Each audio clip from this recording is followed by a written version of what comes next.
Kasabay ng pagdiriwang ng Pasko ngayong araw ang pagbubukas ng inaabangang Metro Manila Film Festival o MMFF. Sa unang araw pa lang nito, dagsana ang mga tao para suportahan ang iba't ibang pelikulang Pilipino. Kabilang sa mga nanood si Pangulong Noynoy Aquino. May report si Katati Bayan. Hindi matatawaran na talagang matibay ang suporta sa mga pelikulang kalahok ngayong taon sa Metro Manila Film Festival. Kanya-kanyang pili na ng mga pelikulang unang papanoorin ngayong araw.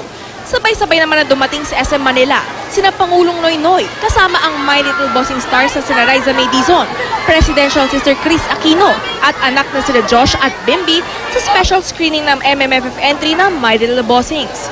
Kaya ang mga bata sa sinehan, na-excite lalo na makita ang idolong si Aling Maliit. Riza! Riza! Masayahin kasi si Riza. Bawal daw ang sad, kailangan happy! First movie ito ni Bimby, kaya special request niya na manood ang kanyang tito Noynoy.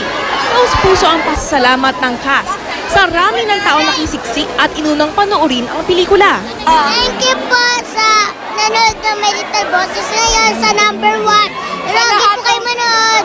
Bilang nanay niya at sa pagka-proud ko dito, thank you para sa ginawa niyo para kay Riza at kay Bimby. Merry Christmas po sa inyong lahat. Thank you! Katati Bayan, GMA News.